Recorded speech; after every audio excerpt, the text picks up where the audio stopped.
I'm Brian Scordato, and this is the Idea to Startup podcast brought to you by Tacklebox. We accelerate ideas into real companies through the Tacklebox membership, and we think through startup strategy every Wednesday on the Idea to Startup podcast. You're here because you're thinking about an idea, or you're ready to launch something, or you already launched something and you're running full steam ahead. We're here to help with the counterintuitive stuff. On to it. Hey, today we've got a classic episode from early last year. I chose this episode because it had a ton of listens and shares, but also because it's a nice chaser for the Concierge MVP from a few weeks back. It's full of stuff you cannot hear too often, and a framework that hopefully makes it dead simple for you to get something in front of potential customers this weekend. If you end up doing that, give me a holler at team@gettacklebox.com. I would love to hear what you come up with. Hope you enjoyed the episode, and we'll be back with a new one next week. Today, we're going to talk to you about your very first product.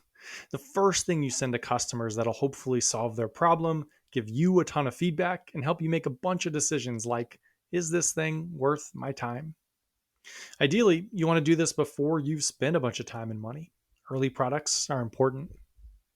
The two questions most entrepreneurs have at this stage are, what should I build and how should I build it?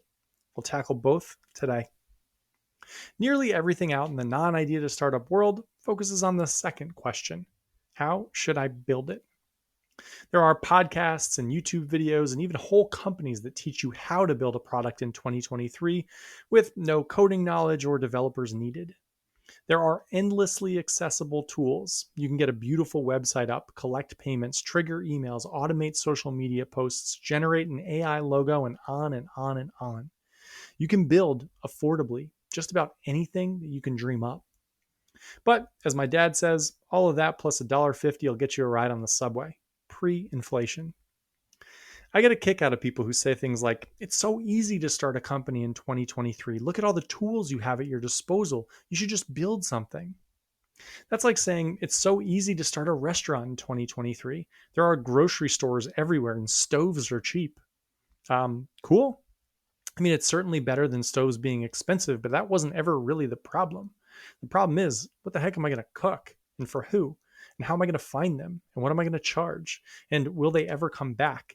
And is the name Not All Heroes Wear Crepes already taken for my French bistro? Today, we're going to talk about what you should build with all of these tools. The what, in this case, is way harder than the how. The how is a commodity. In general, in life, it seems like you can always figure out the how if you're sure about the hard ones, the what and the why. A great product does two things. First, it helps the customer do something today that they couldn't do yesterday, and they really, really wanted to do that thing. And now that they can do it, they're in a whole new status level. They've jumped up and separated themselves from their peers. Always remember, people make decisions based on envy, not greed, and success is separating yourself tomorrow from the peer group you're in today. And second, it makes them feel good while they do it. If I had to combine and shorten that into one word, I'd say that a great first product should feel magical. It should feel like those transport booth things in Star Trek or apparating in Harry Potter or something else with Gen Z that I don't know about. It should pick your customer up at one place and drop them off somewhere completely different that used to be really hard to get to. When I say magic, you probably thought, hey, Brian, you just said the product wasn't the important part, and now you're telling me that it needs to be magical? That seems hard. Well, counterintuitively, magic is straightforward. It's a two-step process. Step one, recognize the process your customer goes through to solve an important problem now. Step two, remove the hardest step. You got to do step one to make step two work, and most people never really understand step one, so they never get to step two. Today, we'll teach you how to make your first product magical, and it likely won't take more than an email account and a Squarespace page. Maybe a little Airtable and Zapier mixed in, but nothing we can't build in a weekend with a few of those YouTube tutorials we talked about earlier. So, why is this so hard? Why does nearly every entrepreneur we've worked with have such terrible instincts around what they should build first? Why do people struggle so much with their first product? Because entrepreneurs have baggage. When we have startup ideas, and I'm using the royal we here for all of us beautiful idiots trying to build stuff, those ideas form in the shape of a product. That is just how humans think. And that initial product idea usually colors everything we do from that point on, almost always negatively. Here's an example. Maybe you just bought a house in Connecticut and the weeds and grass are so high that when your dog Ruby runs in the backyard, all you see is her fluffy tail sticking up like some sort of Swiffer periscope. And maybe you tried to get landscapers to cut that grass, but they're all booked because no one wants to start landscaping companies because everyone wants to start chat GPT startups instead that'll tell me what to watch on Netflix. So maybe you say, hey, what if there was an Airbnb for lawn equipment and I could rent a mower and weed whacker for 25 bucks from a neighbor before my father-in-law comes to visit this weekend and thinks I'm a slob? Lots of people have equipment sitting around. There's excess utility and probably tons of demand. Why don't I build that app, the Airbnb for lawn equipment? If you didn't realize, that story was about me. But it's also realistic. We've been pitched this idea, the Airbnb for lawn equipment, at Tacklebox a number of times. Unfortunately, because of the shape of my idea, I've already anchored myself to a product construct. I'm building Airbnb for lawn equipment. That means it needs to be an app and a marketplace and collect payments and have ratings and send notifications and do everything else that Airbnb does. So when I say I want to build my first version of Airbnb for lawn equipment, and maybe I even call it an MVP, I'm just going to try and build a bare bones Airbnb app, which will be huge and bloated and definitely not a fit for the specific use case I'm targeting to start. The shape our ideas come in, usually as an X for Y, an Uber for this, a Noom for that, a Talkspace for the other, these sabotage our first product. One of the worst things you can do in life is compare your beginning to someone else's middle or end in anything, your career, cooking, learning French. But in startups, it's particularly catastrophic. So today, no matter where you are with your startup, I'll beg you to approach this episode like a beginner, like you've got no idea what you're supposed to build. You've only got customers that want something and a desire to help them get it. Those customers have a current process for solving that thing now. We're going to help them remove the hardest step from that process. That's it. That is going to lead you to the right product. So let's talk about how you can do that this weekend and have a product on the other side of it.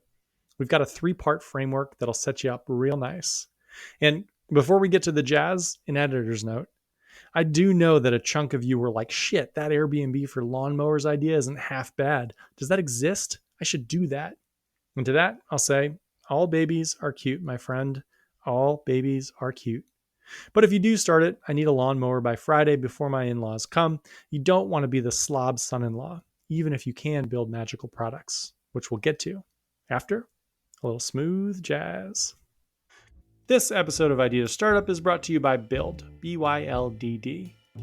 Build is a development agency that we trust. A number of our non-technical founders have used them to build successful, revenue-generating products.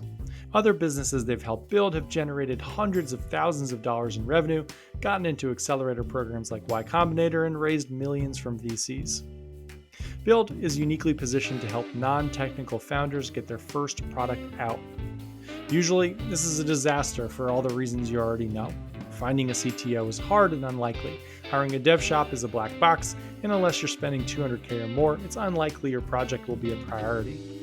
Or you can work with Build. For $10K and roughly a month's work, they'll get the first version of your product up and out.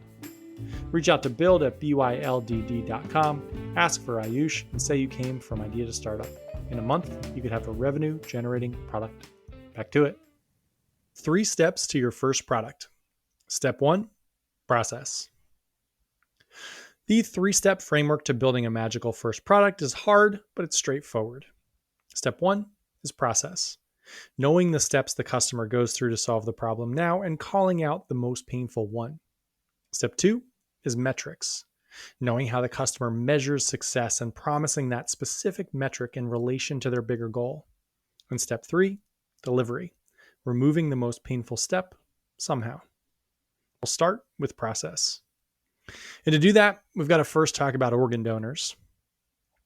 In the US, roughly 15% of the population are organ donors, meaning if they're in an accident, they'll donate their organs to save someone else's life.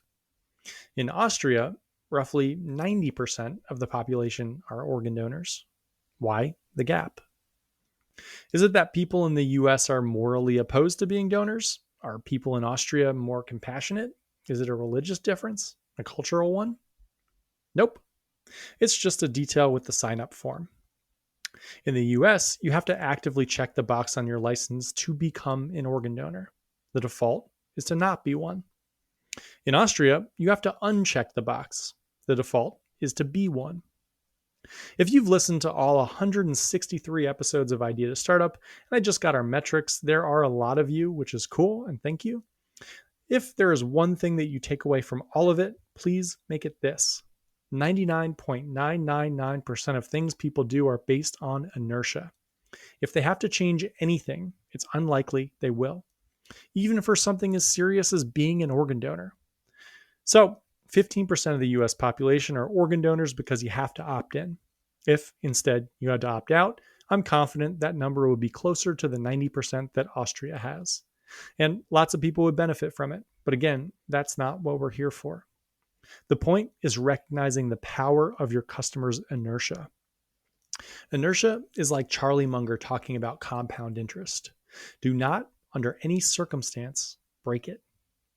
And if you want a cheerier example, a Tacklebox member, Christoph, pointed out the ultimate inertia.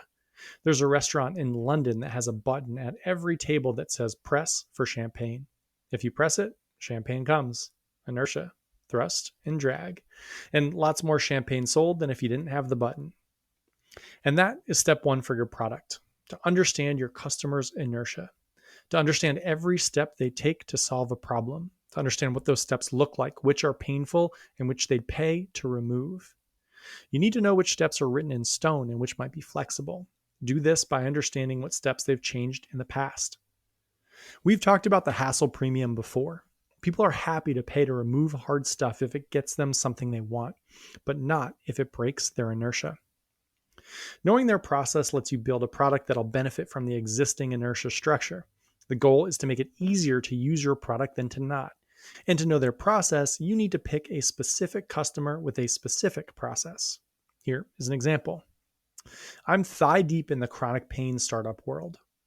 If you haven't listened to the last 6 or so episodes, I've been exploring chronic pain for the pod and more because somewhere around 25% of the population suffers from debilitating chronic pain, and I think that is unnecessary. So in my interviews, I ask people how they go about trying to manage and cure this pain. I get all sorts of responses with all sorts of processes, but one has stood out. This customer has a treatment protocol that works well, but it's time intensive. It's usually between 20 and 40 minutes each day. If they do it, they feel good. If they don't, they don't. And most of the time, they don't do it. These are people who are busy at work, they have kids, and on and on. Usually my instincts are to leave this type of customer alone. We need people who are actively trying to solve the problem and who you bet your company on to follow through and solve it. But so many of these customers have said the same thing, it's tempting to try to help them. It's some variation of, quote, "It's just so hard to stay accountable without an actual PT appointment that I've paid for and cannot miss." And they're all at the point where their insurance won't pay for any more PT sessions. I'm curious. And this is a good use case for a product test to see if I'm able to remove their hardest step, will they reach their goal? When you're doing this exercise, always pick one customer and go through their flow. This is one person that you've interviewed, though lots of other people's process might rhyme with it. Here is my example. We'll call him Frank. Frank wakes up creaky because he slept poorly the night before. He hits snooze on his alarm that was set so that he'd exercise before work, and he ends up getting an extra 45 minutes of grumpy sleep. He then rushes through his morning kid stuff and flies out the door to work. Mentally, he plans on exercising when he gets home once the pain starts to hit him around noon. He takes Advil at 4 p.m. as that pain moves towards seriously distracting. He gets home and something inevitably pops up. Kids, dinner, whatever. All of a sudden, it's 8 p.m. and no one wants to do 40 minutes of back exercises at 8 p.m. So he watches Jack Ryan and he goes to bed. he sleeps poorly, rinse, repeat. My job is to isolate Frank's hardest, most painful step, the one that is really holding him back from being successful. My guess is it's the sleeping in. If I can create accountability, something that keeps him to a schedule so that he can get momentum and start waking up every day as a habit, I think maybe he'll be successful. When I test out that messaging with the Psalm, quote, I'll keep you as accountable to your exercises every morning as though you had a daily PT appointment, people get excited. It's what they want. Now, I'd love for this to be more specific, but the iterations of product and customer will hopefully help me get there. And I'd love for the steps to be more obvious, but most of these removable, painful steps are hidden. They have to be, otherwise, someone would have solved for it already. We talked about Harry Potter earlier when I mentioned apparating, and I'll talk about Harry Potter again now. Twice in one episode. Might be a record. Probably not. Anyway, the reason people love Harry Potter so much is the same reason you need to nail this first step to build a great product. We love Harry Potter because the most irresistible thing in life is being chosen. For someone to reach out and say, hey, you're actually special. You, out of everyone else in the world, you're different. And because of that, look at what I'm going to do for you. This is your chance to make a customer feel like that. To say, I know your problem inside and out. I choose you. I know you do A, B, C, D, E now to solve X, and it doesn't get done because step C is so hard. I'm going to do step C for you. The more specific you can be, the more it'll feel like you chose that person, the more excited they're going to be, which leads us nicely into step number 2. Step 2, metrics, aka the leap. Step 2 of building a great product comes back to another thing you've got to know about that customer you chose back in step 1. A broader note, when you're going through this process, I would highly recommend working on it in a similar way to the way that we worked on the one-person landing page a couple episodes back. That episode is actually a great precursor to this one. You're building this product for one person you've specifically interviewed and spoken with. Don't fall victim to the Franken customer trap. That is when you take a bunch of people, some real, some make-believe, and squish them into an ideal customer persona and then build for that theoretical person. That never works. Only build for real people. Come on. Anyway, back to step number 2. Step 2 is about understanding the leap. It's a bit counterintuitive, but we need to start by communicating the value we create before we build a product that creates that value. This ensures that people care. To do this, we need to know what our customer really wants. This is always about status level jumps. Humans spend an enormous amount of time tracking how successful we are relative to the people or companies we compare ourselves to. So this jump will have to have something to do with that. Back to chronic pain. Another layer to this psalm that I'm toying around with that we just talked through for step 1 is why they want to kick chronic pain. And it is fascinating. There's a consistent customer that is an ex-college athlete. For their entire life, they were the fit one of their friends, the one who did things no one else in the group did or could. It was their identity. And now, chronic pain has taken that from them. When I do interviews with members of this psalm, I hear over and over that they used to be the best athlete and now they aren't. Certainly some of that is just getting old, but they talk about how they used to outwork everyone in the gym and now they physically can't. The chronic pain holds them back. The status leap is clear. Often, they hate who they've become. They are, in the words of one person I interviewed, quote, regular. Step 2 is combining the messaging of the step you'll remove and the status level leap you'll create once you do. We'll help you stay accountable to your daily morning recovery program so that you can get past your chronic pain and back to kicking your friends' butts in every sport you play. When I test that verbally with potential customers and through a landing page, they jump. Envy, not greed. It's not good or bad, it's just human nature, and there's no reason to ignore it. There is a reason we do this part of the messaging before we do the product. It's critical that you describe your product without describing your features. Everything needs to be specific to the customer. We help you do this so that you can be this. The product itself is irrelevant. Knowing what they want is the key. And if we nail this part, we can test and iterate the product endlessly until it stacks up to our messaging. This part can actually be really hard, so there are 5 messaging archetypes we use at Tacklebox to help facilitate the thinking here. I'll go through them now. We're also going to start posting transcripts and deeper notes on a newsletter you can get access to through a link in the show notes. These will be there too. Fill them in with your customer. 1. Stick statements. Before, you had to do X. Now, we'll help you do Y so that you can Z. Number 2, pain. Describe in detail the pain your customer feels. Then describe what happens once it's gone. Number 3, cost. What has not solving this problem taken from them? Number 4, apparate. Harry Potter reference number 3. Describe the transformation. Where were they in detail, and where are they now? Who's their new peer group? What are they now able to do? Number 5, urgency. Don't go another minute dealing with X. Solve for Y today. If you're selling B2B, specific metrics are a huge help here. Numbers, things that get people hired and fired and promoted. Steps 1 and 2 should lead you to a customer that is clearly compelled by your messaging. Once you've got that, then build. That part is now. Step 3, delivery. Remove the step. Now let's build the thing that removes the step. I hate to start with the most obvious example, but it's also hard not to because it ties the pod together so nicely. When the Warby Parker folks were asking how people bought sunglasses now, they learned about their process. At a high level, people went into a sunglass hut, tried on a bunch of glasses, picked one, and went home. But when they dug in deeper, they found that something like 90% of people felt wildly awkward trying glasses on in public, which meant they didn't really know if they looked good or not, which meant they went home and realized they bought $250 sunglasses that made them look like a bug. The process, the inertia, was consistent.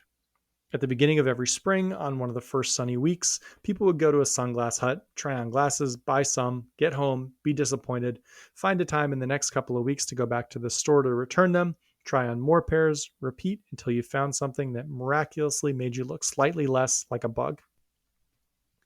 The most painful step was trying the glasses on in the store, because it led to the moment of you getting home and realizing you'd bought a pair of sunglasses that, made you look like a bug. When sunglasses work, they really work, so people went through the hassle. The core of Warby's business is that process insight that people really love great fitting sunglasses but really hate trying on sunglasses in a store. To remove that step, Warby's first product was shipping you 5 possible sunglasses, you keeping the one you liked and sending the other 4 back. They had some product innovation in terms of suppliers too, but this was the customer-facing unlock of their first product.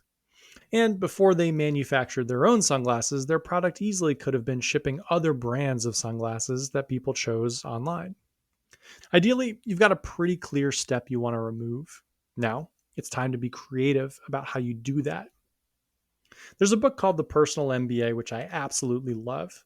I recommend it to everyone starting a business, and I'll pop it in the show notes.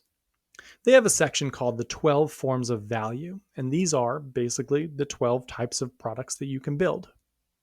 During the intro, we talked about how people get anchored into a specific type of product based on existing products. This isn't good. Warby invented a new type of commerce when they recognized the part of the process they needed to skip. They built for the specific step they wanted to help their customer get through. Using the 12 forms of value as an anchor is a great exercise to think about how you might use each of these different constructs to solve the problem. I'll pop these all into that longer doc you can get from signing up in the show notes, but I'll use a couple here to think through the chronic pain step we need to figure out how to skip. So, to refresh, we need people to do 30 minutes of exercise each morning. It needs to be as sacred as if they're paying for a PT appointment and not pull them out of their process. Let's try some out. Number 1, product. A physical product might be something like a coin that sits at their desk where they feel the pain. A general rule of thumb for a product is you want it to show up when the customer feels that pain the strongest, either when they're in a place where they can do the thing you want them to do, or they're in a place where you remind them that they should have done the thing you want them to do. So this coin might have pain on one side and relief on the other.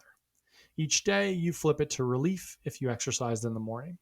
I absolutely hate this, but that's okay. The exercise is meant to make you think and combine and stretch. So that's our first go at a product. Number 2, service. The step we want to remove is avoidance. So the service should create accountability.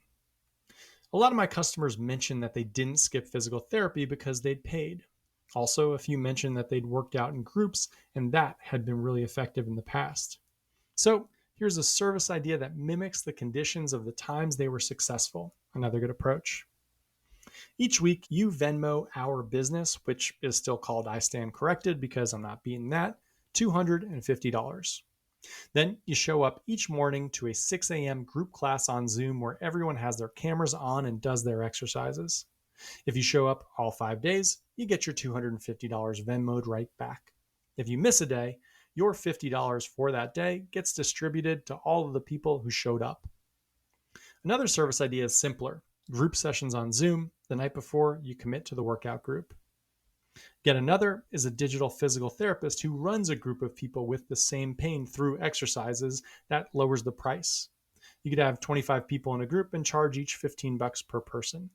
This could easily scale to 50 or 100 people in each session. Another value construct is a shared resource. We could create a digital repository of all the best exercises for certain types of pain. People could pay for this monthly so that they're able to easily mix up their morning routines. I won't go through the rest, but pushing on ideas for what it'd look like if this were a resale product, a subscription product, an agency, etc., is useful for thinking through different product ideas and matching the actual service up to the step we want to help people skip. To create any of these products becomes pretty simple once you know what you need to build. I sent out a landing page to 15 people I'd interviewed who seemed to be in that ex-athlete desperate for accountability psalm with the group invitation for the Venmo product. $250 a week. Show up to get your money back. Stay accountable over Zoom. It looks like people are interested. Is this a bit goofy? Sure. But it's a simple, fast way for me to get feedback from customers, to see if money is a motivator, to see if the group is a motivator, to see if that step, the accountability piece, is something worth going after, or if it's a red herring. Your product won't start in a great place. It'll start in a goofy place, an unrefined place, and reps will get it better. Starting with a goofy workout or else you pay construct will give us info and will evolve. Where you start is never where you finish, and as always, never compare your beginning to someone else's middle. We're optimizing for speed. People will ask if this works for physical products in bakeries and restaurants, and it does. The steps are the same. First, choose a customer and know their current step-by-step process, isolating the hardest step. Second, know how your customer measures success and how it relates to a bigger goal around their identity. And third, remove the painful step in a bunch of ways and see which works the best. This is a game of ping pong, back and forth, learning, testing, getting deeper until you know the customer better than anyone and can solve their problems better than anyone. And seriously, if anyone has a lawnmower in Connecticut, I've got to borrow it before Friday. Poor Ruby walked right into the swing set the other day. It's like the lost city of Z out there. Have a great week. This was the Idea to Start a Podcast brought to you by Tacklebox. If you've got a startup idea and a full-time job, come figure it out with us. Apply at gettacklebox.com. We'll get back to you in 72 hours and we can be working on your idea immediately after that.